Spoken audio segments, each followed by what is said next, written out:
Okay. Couple of items for all of you at the top. As the country recovers from this once-in-a-century pandemic and economic crisis, the private businesses that make up our supply chains and get goods to businesses and the American people have struggled to keep up. We've talked about this a fair amount in this briefing room. This is not just happening here at home, but all around the world as COVID has led to shutdowns and disruptions at ports and factories around the world. In June, the White House launched the Supply Chain Disruptions Task Force to address short-term supply chain bottlenecks. And after working closely with the leaders and companies at that port on potential solutions, we announced a new port envoy to the task force in August. Solving this issue is going to require cooperation between the private sector, including rail and trucking, ports, and labor unions. And so tomorrow, the president will be meeting with the leadership of the Port of Los Angeles, the Port of Long Beach, and the International Longshore and Warehouse Union to discuss the challenges at ports across the country and actions each partner can take to address these delays. The administration will also hold a roundtable tomorrow with private sector companies, including Walmart, UPS, Home Depot, to discuss how the largest cargo owners and shipping companies can address congestion in the transportation and logistics supply chain. We'll also have a briefing later this evening with all of you and people who are not in this room right now to give you more details on any announcements for tomorrow. I also wanted to note, I had one more item. Maybe I'll get back to it at the end. It's also Jenny Leonard's birthday, so we'll just note that. Happy birthday to Jenny. There's going to be a bilateral meeting with the president of Kenya later this week. I'll get you more details after the briefing. Go ahead. Thanks, Jen. And it's remote, obviously. Go ahead. Is the administration going to sue Texas over the opposing the order for the vaccine mandates, and is there a risk that the OSHA efforts essentially get tied up in litigation rather than having the immediate effect? Well, Josh, these requirements are promulgated by federal law. So when the president announced his vaccine mandates for businesses, that, of course, we're waiting on OSHA regulations for as a next step, that was pursuant to federal law and the implementation of federal law because it's an executive order. So our intention is to implement and continue to work to implement these requirements across the country, including in the states where there are attempts to oppose them. I will say, since you gave me the opportunity, Governor Abbott's executive order banning mandates, and I would also note announcement by Governor DeSantis this morning, essentially banning the implementation of mandates, fit a familiar pattern that we've seen of putting politics ahead of public health. Over 700,000 American lives have been lost due to COVID-19, including more than 56,000 in Florida and over 68,000 in Texas. And every leader should be focused on supporting efforts to save lives and end the pandemic. Why would you be taking steps that prevent the saving of lives, that make it more difficult to save lives across the country or in any state? And I would also note that vaccine requirements have been standard in both the Lone Star State, Texas, in case you're not familiar, and the Sunshine State, Florida, in schools for decades, whether polio, measles, mumps, rubella, the chickenpox. There are vaccine requirements that have been implemented for decades in these states. So these decisions put these two leaders out of step with both long-time requirements, a history of vaccine mandates, but also many business leaders in their states and many businesses that are based in their states, including Disney and American Airlines. These leaders are taking steps to help boost vaccination rates, reduce deaths, reduce hospitalizations, and expand the country's labor pool. So bottom line is we're going to continue to implement the law, which the President of the United States has the ability, the authority, the legal authority to do.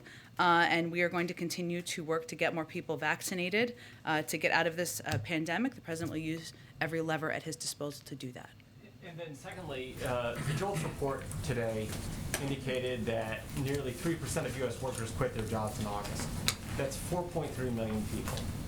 Does the administration believe that people quitting is a positive because those people will get new jobs that pay more, or a negative because of the gravity of the Delta variant? Well, I would say that there are different circumstances, as you know, Josh, that for different people's lives. And there are certainly what we've seen through the pandemic on the positive note is that people have decided they have more choices that they can make. They have taken the period of the pandemic to maybe seek different forms of employment, different formats of that employment. Maybe some of it's remote working, maybe it's all remote working, maybe they're changing industries and career paths. And some of that, some of the numbers of people leaving their jobs is attributed to that. There are also conditions, so I can't give you the exact breakdown. I guess I'm just conveying that our economists feel that all are true. There are some conditions where women have left the workforce because of childcare needs, of the ones they can't afford, they don't have the ability to pay, and because of fears of going into companies or industries or jobs where they fear that there are not the conditions to be safe. So it depends, really, Josh. I think it's some are positive conditions and some are more because there haven't been steps put in place everywhere in every industry that can make people feel safe. Go ahead. First, on the G20 call that the president had this morning regarding Afghanistan, the UN said on Monday that millions of dollars of aid are needed to stave off a humanitarian crisis there. I saw the EU responded by making a new commitment on that front. Did the president make any new commitments as far as what humanitarian assistance? Well, we recently announced nearly $64 million in additional humanitarian assistance in advance of today, I should say, for the people of Afghanistan. The United States is the single largest humanitarian donor in Afghanistan, providing nearly $330 million this year alone, and we will continue to take steps to alleviate the suffering of the Afghan people and call on other donors to step up their contributions to help deliver critical assistance. So the recent $64 million brought us up to $333 and makes us far and away the largest donor. And any change to the policy about not unfreezing the central bank assets that would be available in Afghanistan? There hasn't been any change to that policy, no. Okay. And then one other thing, I was wondering if you had an update on Vienna talks and kind of where that stands. I know that there's conversations today with the Israeli government. Do you see that restarting soon, and where is that now? Well, we, of course, keep our partners abreast of our efforts to pursue a diplomatic path forward as it relates to the P5+1 talks with Iran. So certainly it was a topic of discussion. I don't have a full readout quite yet as it was happening earlier today, but in terms of where things stand, that continues to be our preferred path, our preferred choice. We believe diplomacy should always be the first option. And I think you may have all seen Secretary of State convey this weekend that time is not unlimited, and that remains the case. But we continue to pursue those negotiations. Our team remains prepared to return for another round of discussions, but I don't have an update on when those might occur. Go ahead. In the president's view, where do the talks on the reconciliation package stand right now? Well, as I think you heard Speaker Pelosi convey this morning as well, I mean, the president's view is that we're continuing to make progress. We're having important discussions about what a package that is smaller than $3.5 trillion would look like. Those conversations have to happen with a range of members. Those are happening both at a senior staff level and also with the president over the course of the last several days and weeks. Those will continue. Obviously, we want to get to a point, we are at a point, I should say, where there are choices that need to be made. That's the point we're at now, given there will be fewer dollars that will be spent. But a lot of those conversations are happening behind the scenes at the staff level. And do Senator Manchin and Senator Sinema need to make a counteroffer of what they want this to look like?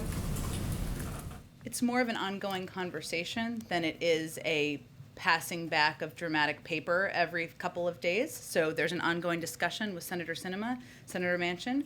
There's an ongoing discussion with a range of members of Congress, range of Democrats, I should say, about what this looks like. And again, as Speaker Pelosi alluded to this morning or said this morning, this is really the point where decisions need to be made, choices need to be made. The president's preference is the same as the speaker's preference. He proposed a $3.5 trillion package. He proposed a broad range of initiatives that will lower costs for the American people, whether it's child care, elder care, college, invest in the climate. And no matter how you cut it, though, his view is we can still do something historic, and that will fundamentally change the economy for the American people. And there are several challenges facing the White House right now, not just getting Democrats united on the president's domestic agenda, but also skyrocketing gas prices, a bad jobs report last week. You've seen several issues, and including the president's poll numbers seem to be reflecting that. So how is he viewing all of these challenges that are facing the White House right now? Well, he, one, has an incredible team that's working on all of these issues at one time. And his view is his responsibilities to continue to forge ahead every day and to work to address the challenges the American people are facing. You didn't mention COVID, but that continues to be on front and center on the minds of the American people. People want to return back to a version of normal. They want to go back to knowing that their kids are safe at school, that they can go to their workplaces, that they don't have to fear for their safety in communities. He understands that. That's what he's working on every single day. I would say that he also recognizes that right now, getting something done for the American people, working with members of Congress to do exactly that, to forge a path forward, to unite the Democratic Party, is what people have elected him to do, to address the challenges we're facing over the long term. So I promise you, we don't get too glum around here, even if things look challenging. Our view and his view is that he was elected to continue to press forward and address the challenges the American people are facing. Go ahead. Thanks, Jen. Speaker Pelosi said in a letter last night to House colleagues that the overwhelming guidance she is getting is that members of Congress want to do fewer things well when it comes to the reconciliation package, the price tag, and what gets included. Does the president support that approach, doing fewer things well? Well, she also gave a full press conference this morning where she addressed this, so I would point you to that. And what she said in that press conference was, if there are fewer dollars to be spent, there are choices that need to be made. And the president agrees. And that's fundamentally true, of course. If it's smaller than $3.5 trillion, which we know it will be, then there are choices that need to be made. But the president's view is that a bill that doesn't pass means nothing changes, and the challenges we're facing are too urgent to do nothing. So that's why at this point, what we have to do is work with a range of members who have a range of views about what should be included in a package, what is a priority to them, so that we can make some fundamental changes. We are focused on the impact, and that's what we're keeping our eye on. Is the White House concerned that with the House and Senate on recess right now, that talks will stall without having lawmakers in Washington? The good news is there are phones, and we are quite used to Zoom conference calls this day and age, and those have continued through the course of weekends, through the course of nights, even as members have been away, and we anticipate those will continue at full speed over the coming days. Just one more if I can, going back to Texas. What is the president's message to businesses in Texas? You mentioned several of them who are based there. Yeah. When it comes to what the federal guidance is now, and now with this state executive order, what would the president say to those companies as they're determining what they should be doing right now for their vaccine mandates? Well, we know that federal law overrides state law. I would note that earlier when we put out our guidance on the president's announcement about mandates several weeks ago, it made clear that again, as I said earlier, requirements are promulgated pursuant to federal law and supersede any contrary state or local law or ordinance. Additionally, nothing in this guidance excuses noncompliance with any applicable state law or municipal ordinance. We put out guidance several weeks ago conveying that clearly. But fundamentally, beyond the legal aspect, which is unquestionable in our view, the question for any business leader is, what do you want to do to save more lives in your companies? How are you going to create a workforce where people feel safe to go into their workplaces? What is fundamentally in the interest of your businesses over the long term? And we've seen from economist after economist, and frankly, many business leaders who have already worked to implement mandates, that implementing these mandates creates certainty. It reduces the number of people who are out of work sick and worse.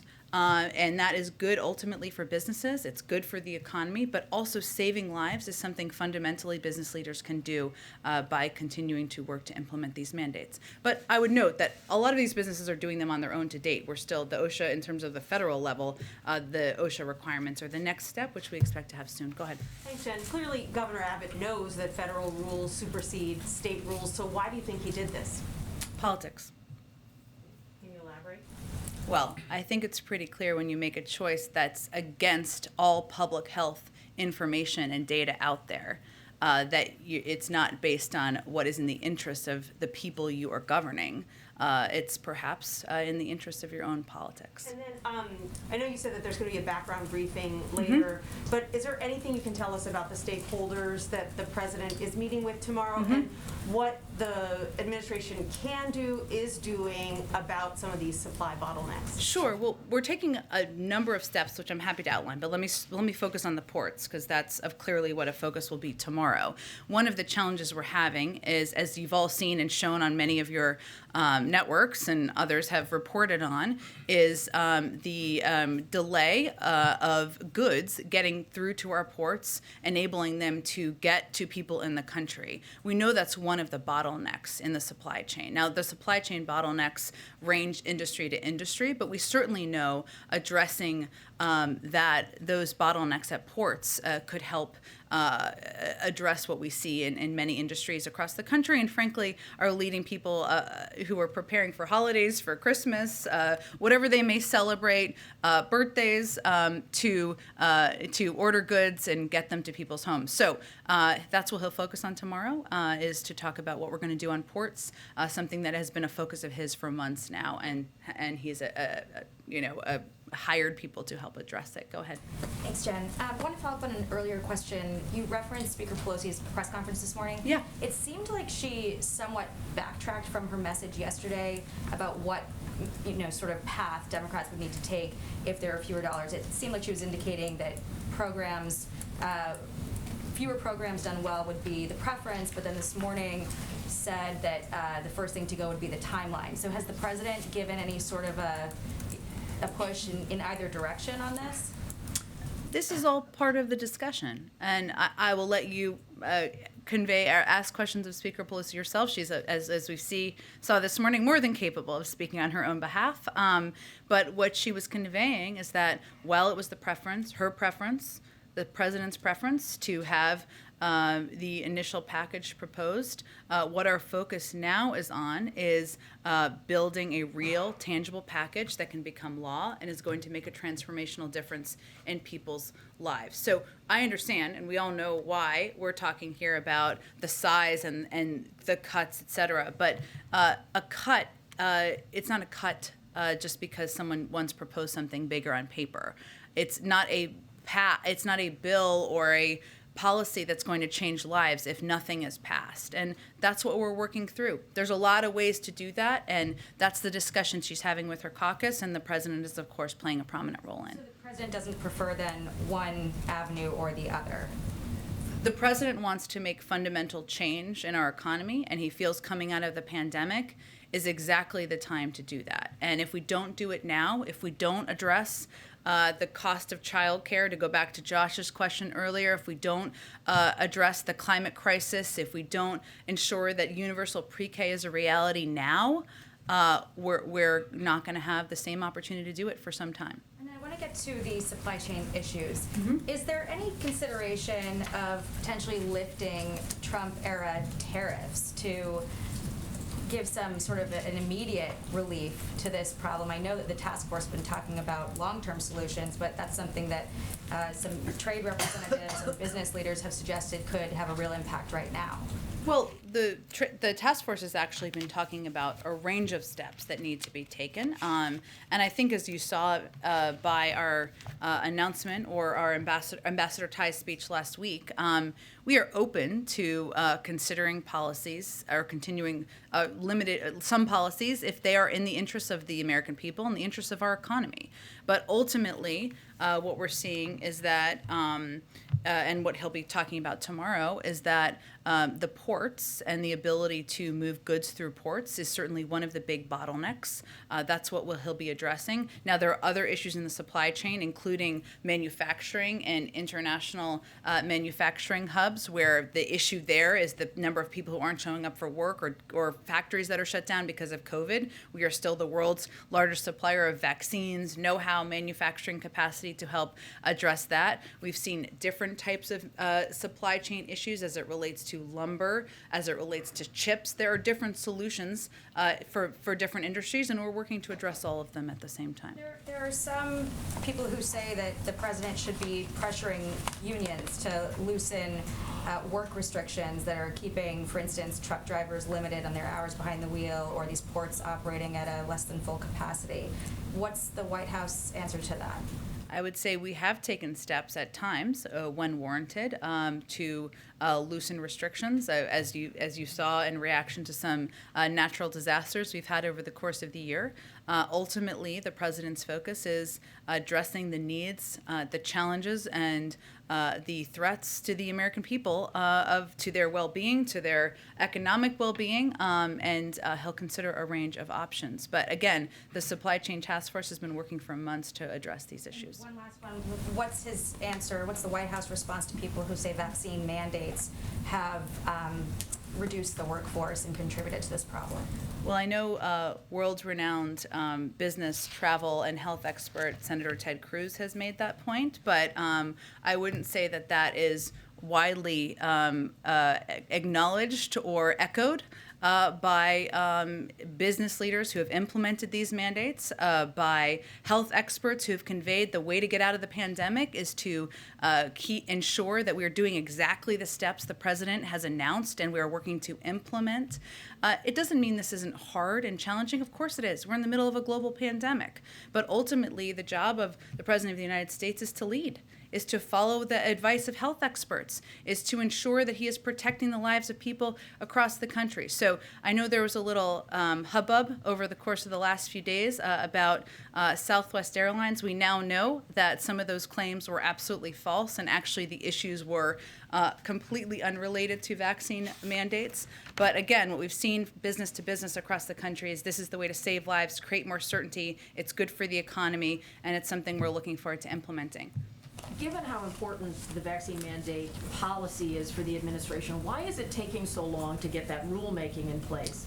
And it seems like a fairly discrete set of issues that, and I know there's an interagency process, but hasn't there been a vacuum left that gets filled by actions by governors or by dissent among union workers or whatever, by not having the clarity of that rulemaking that we were told was coming weeks ago? Well, I think at the time, just last month, we said it was coming in weeks. That remains the case, and when it's out, that will be accurate. But also, there isn't a big historic precedent for this, and we want to get it right.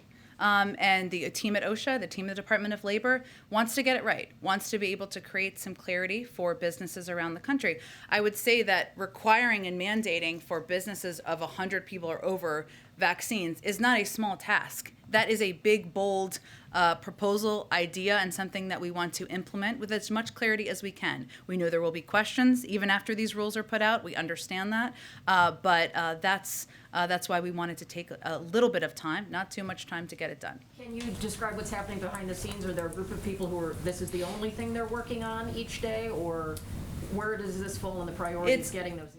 It's a good question, because I think it's important for people to understand that OSHA, under the Department of Labor, is working on these regulations. This is not something that is being done out of the White House. They are the ones working through this, as they should, and I can't give you any expectation of when that will be finalized. There'll be a public rulemaking. They'll be made public so everybody can see them. There'll be a comment period, as there always are for regulations. The president has a long relationship with labor unions of various types, and in that community, whether they're professional athletes in a labor union or law enforcement, there are some people who are speaking out against the vaccine mandates, and one of the things they're saying is it should be a part of collective bargaining. How does the president view that when it comes to these requirements? Look, as you know, the president is a huge supporter throughout his lifetime in public office for labor unions, the roles they play, for collective bargaining, for the role they play in standing up for workers' rights. I would note, though, we're in the middle of a pandemic here, and what we're trying to do is we're trying to save more lives without delay. Understanding there is a process for rulemaking, as there should be, but we're working to implement these as quickly as we can so that businesses can have certainty, so that workers can have certainty, so that people can return to the workplace who are fearful, so that we can work to return to a period of closer to normal. So he always welcomes the input, the views of labor unions, and certainly has heard their concerns in this regard. But I think it's also important to remember we're in the middle of a pandemic. Go ahead. 2 questions on diplomacy.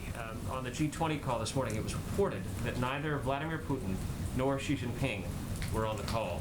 Was the president disappointed by that, and does he feel it was a fruitful meeting without them?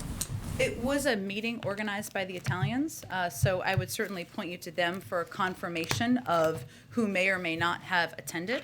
But I would note that it is still fruitful, of course, to have an opportunity, or this is how the president views it, to discuss the efforts to work together on counterterrorism work, including against threats from ISIS-K, to ensure safe passage for those foreign nationals and Afghan partners with documentation seeking to depart Afghanistan. And during this call, the leaders who did attend reaffirmed their collective commitment to provide humanitarian assistance directly to the Afghan people, something that was noted earlier through independent international organizations. And we are committed to working with our partners to do exactly that. So again, it was a call, or it was a meeting organized by the Italians. They can confirm the list of attendees, but the president did see it as an opportunity and a constructive opportunity to discuss counterterrorism efforts and efforts to provide international humanitarian assistance. Victoria Nuland is now in Moscow for meetings with the Russians. What's the White House's assessment of how those talks are proceeding?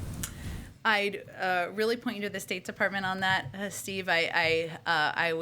I would guess that she's having quite constructive, productive meetings on the ground while she's there. I know she's meeting with a range of leaders on the ground, but I don't have more details from here. I point you to the State Department for that. And Joe Donnelly has been picked by the president to be the next ambassador to the Holy See, the Vatican. Why Mr. Donnelly?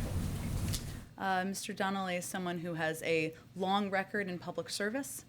He's somebody who has, the president feels, will represent the United States and our interests quite well as ambassador to the Holy See, and he's looking forward to his confirmation. And when the president meets with the Pope later this month, what does he hope to discuss with the Pope? I don't have any more details on the trip. I'm sure we'll have some soon. Go ahead. Thank you, Jen.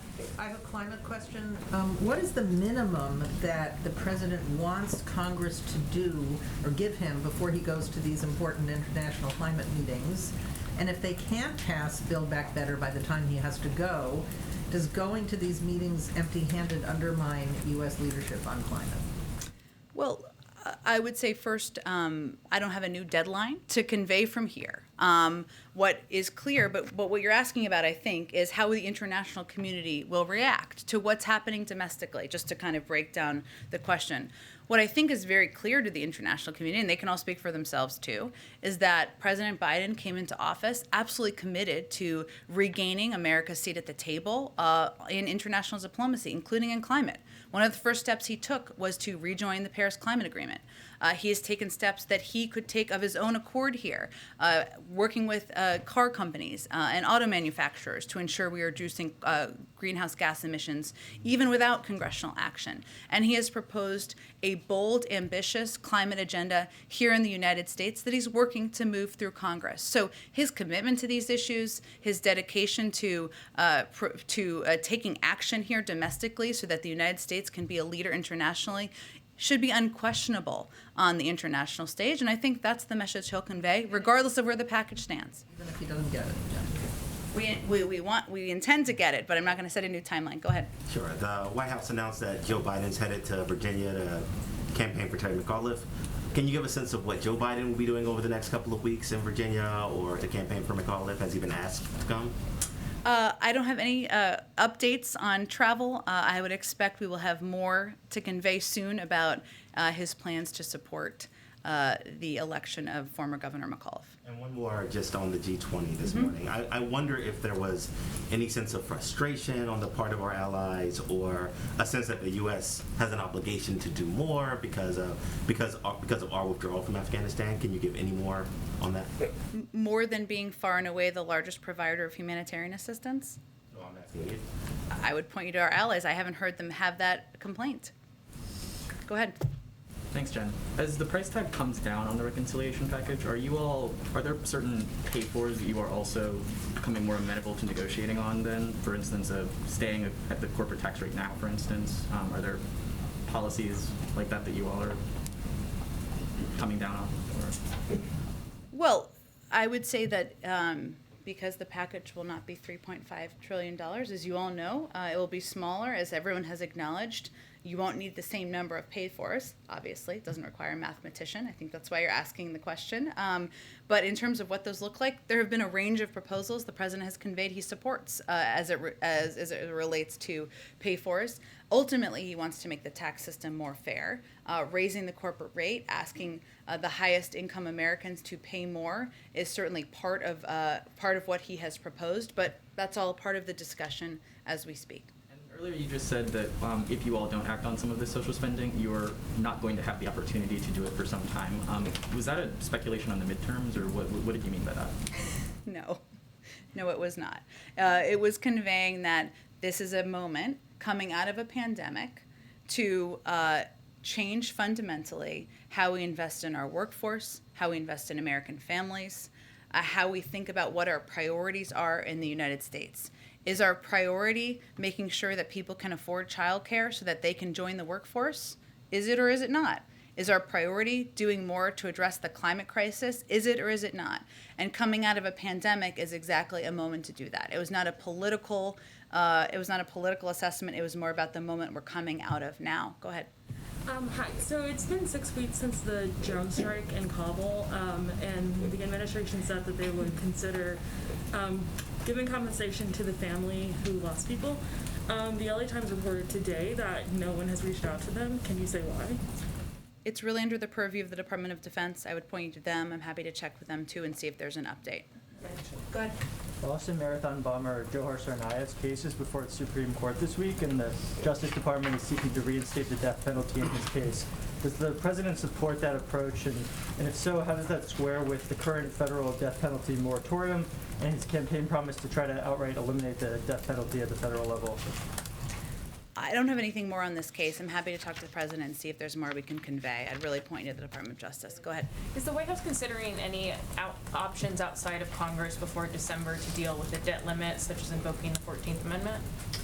We had, as had been reported, there had been a look at a range of options that had been, and the decision or evaluation had been made that there was not a viable option beyond working through Congress. That has not changed. So that will continue to be our focus. We will work, of course, with Leader Schumer, with Speaker Pelosi about what the path forward looks like. The good news is that last week we saw that we could pass raise the debt limit through regular order. That could happen in a bipartisan manner, something that's happened 80 times prior to last week, but that is what we plan on pursuing. Just a quick follow-up, because Pelosi said today that she thinks a bill that would change the debt ceiling process by giving power to Treasury to lift it has, quote, has merit. So does the administration think that Congress should pursue a bill like that? Well, we have just a couple of weeks left before we need to raise the debt limit.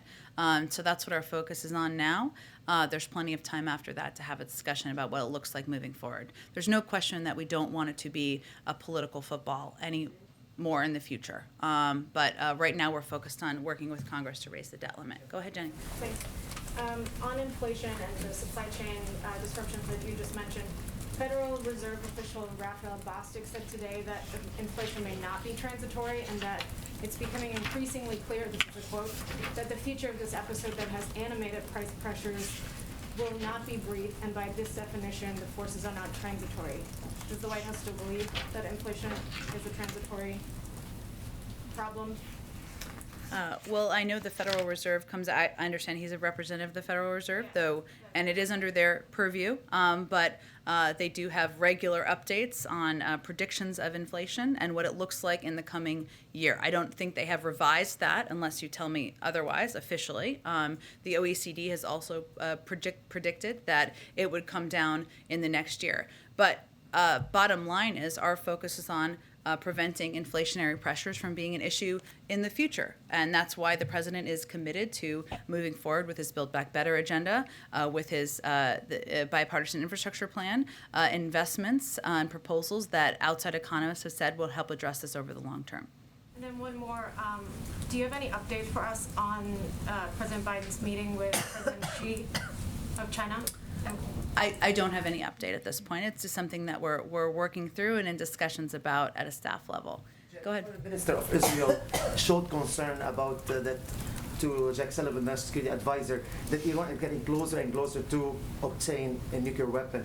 Do you think that President Biden will discuss a military operation on the table if Iran did not follow through with the negotiation with your diplomatic that is taking place in Geneva? Well, our objective continues to be moving forward on a diplomatic path. And there's no question that we're in the position we're in now because the prior administration pulled out of the Iran nuclear deal, taking away that visibility into what their capacity, what their capabilities were. But our focus is on working to see if we can return to another round of talks in Vienna. Beyond that, I'm not going to get into a hypothetical. What is the take, sorry, quick question. What is the take of the White House on the Iraqi election? There's a lot of changes. Some pro-Iran groups are saying that this is not a fair election. So what is the take of the White House? Sure.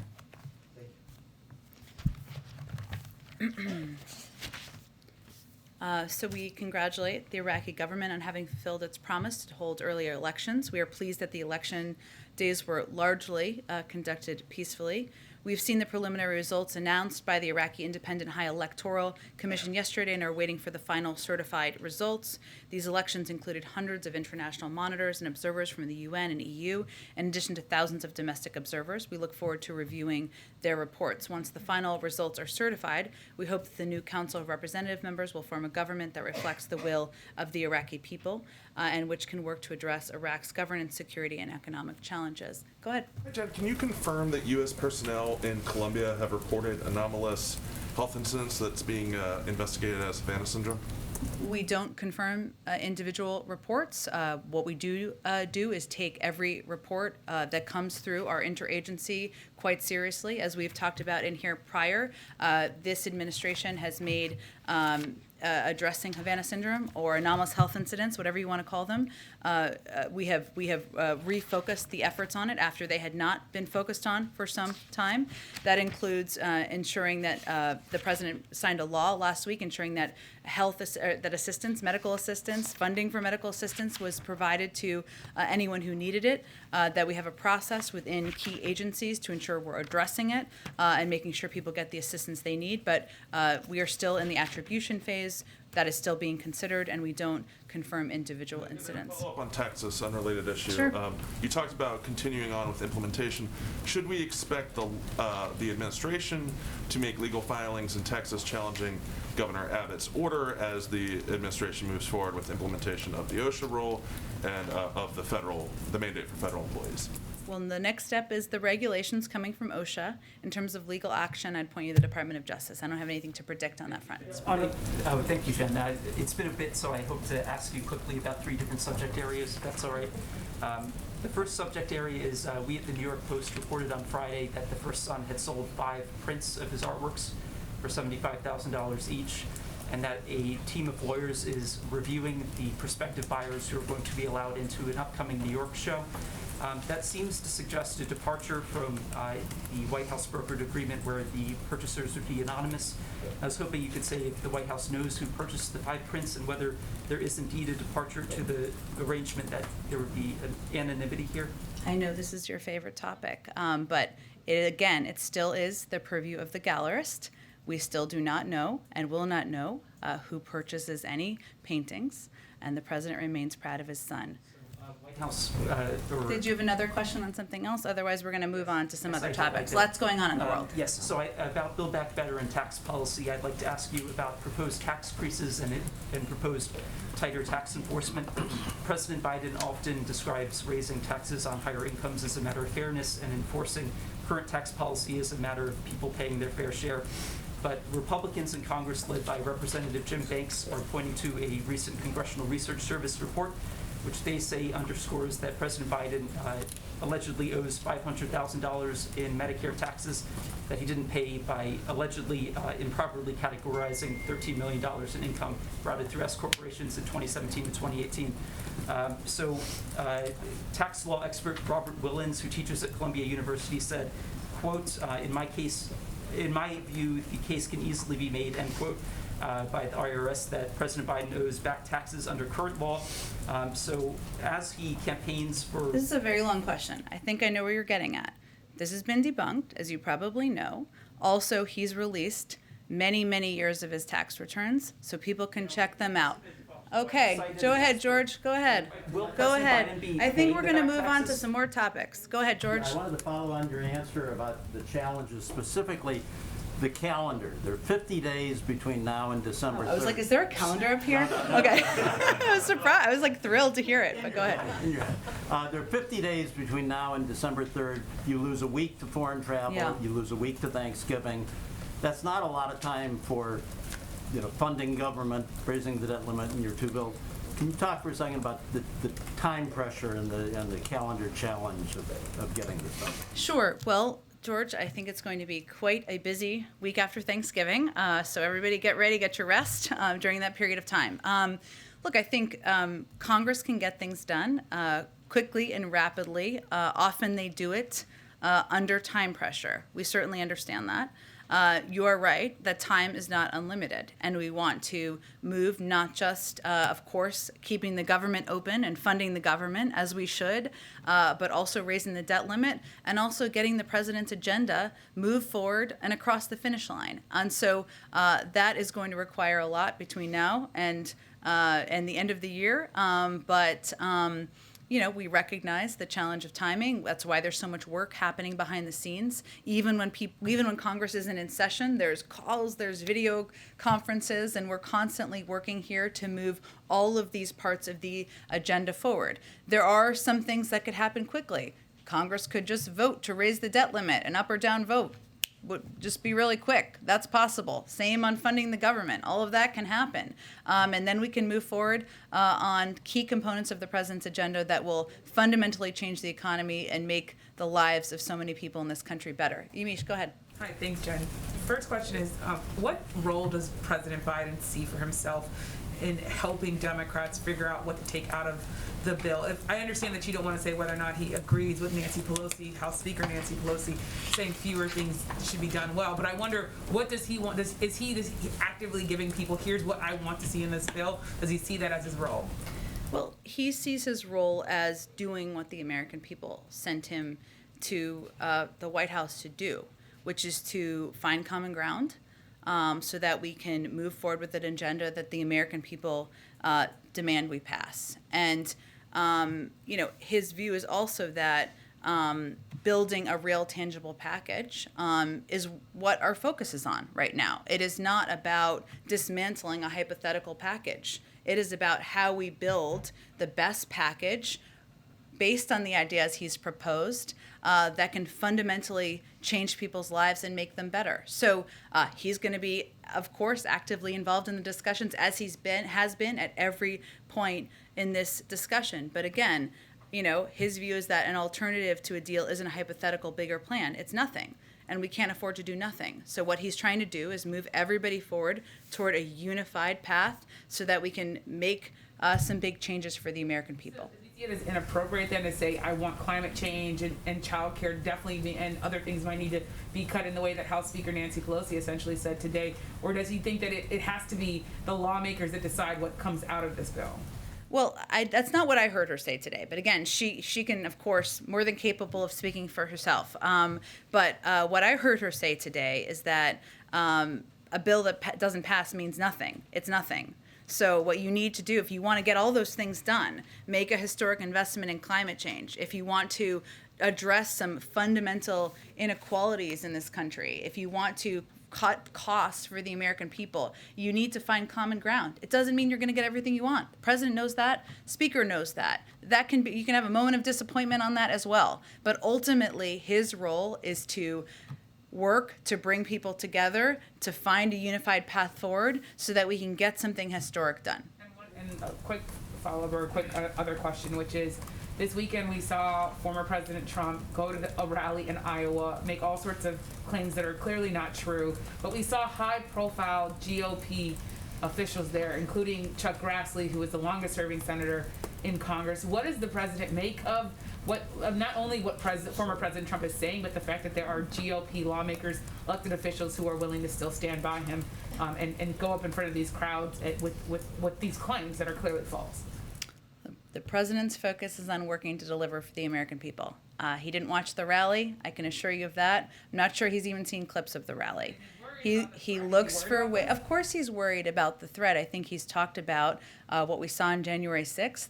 The threat of one of the darkest days in our democracy, what we've seen in the blind people blindly following we know are debunked, sometimes conspiracy theories, the spreading of misinformation, whether it's about democracy or COVID. Of course he's concerned about that. But the best role he can play, the most important thing he can do is to work to lead the country, to bring people together in areas where we agree, to get things done, to deliver, to show the American people that government can work for them. And that's what he's going to spend his time and energy focused on. Go ahead. Jen, thank you. So you said June, the supply chain disruption task force was assembled. I'm just curious why it took so long for the president to get together the two port heads as well as all the shipping companies to figure out what's wrong with the supply chain since it's been an issue for most of the year. Well, I would say that the president has, the supply chain task force has been working around the clock for months and months now to address a range of different issues that we see in the supply chain. And as you know, because you cover this pretty closely, there are issues at the ports and addressing the bottlenecks at the ports. Those have been on the rise recently, but it's something that he's been working on and his team has been working on. There are also a range of different issues in the supply chain. It's not just domestically, it's globally as well. It's one of the reasons we've been, of course, it's morally right too, but such a huge contributor to the global effort to get the pandemic under control, to ensure we're making sure manufacturing facilities are staying open. It's why he's pressed so hard for the CHIPS legislation to ensure that the semiconductor shortage is something that doesn't halt production for the auto industry. So it's not just one issue in the supply chain, as you well know. It's multiple issues. That's why the team has been working for several months to address it. And tomorrow's another opportunity. We've done several supply chain events to lift this up and tell the American people what we're doing to help address the bottlenecks. But are we behind the curve? Is the president behind the curve rather than trying to get in front of this issue? He's been working on these issues for months. I mean, I know it's been up in front in the news in the last few weeks, but these are issues the president's been focused on since he took office, and that's why he has a dedicated team, both in the NEC, in the Department of Treasury, across the interagency to help address these issues. It's a fundamental challenge as the economy is turning back on, and one he's been focused on from the first day. Go ahead. Jen, I just had a couple of quick timing questions. On the FDA commissioner, I know we keep asking you about this. Yeah. One, do you have any update, and can you address concerns about morale and stability at the agency since this is taking so long to get a nominee? Have you heard there's morale and stability issues? There has been reporting that, just the lack of a permanent commissioner, people feel there is not stability there. Obviously, we saw concerns come to surface about morale when it came to the decision over the boosters, with two of the vaccine officials resigning. There has been reporting for a few months around concerns. Well, I would just, to quote Nancy Pelosi, Speaker Nancy Pelosi again, an anecdote is not the basis of data. So I would say, one, we are very focused on ensuring there's an FDA commissioner in place, nominating exactly the right person. I don't have an update on the timing. I understand why you all are asking about that, but I'm not going to get ahead of the president. I will also note that the FDA and any of our agencies are full of career employees, talented officials, many of them who've worked at these agencies for years, if not decades, who have moved forward on the approval of vaccines, the approval of boosters, the approval of a range of treatments that can help save lives in the public. So they also deserve credit for what they've done. But I would say the overemphasis on a nominee takes away, in some ways, unintentionally, from the fact that there are people who are doing their jobs every day, and we have an acting FDA commissioner doing that as well. And another thing we keep asking about, the president's physical. Last month, you said it would be soon. We're now in October. Do you have any update? And why is it taking so long? Is the president just very busy? Does he, not? He is very busy, but it is standard for every president to get a physical. He will get a physical too. When he gets a physical, we will make all of that information available to all of you. Still plan on it Okay, being thanks, this year? Yeah, absolutely. Thanks, everyone.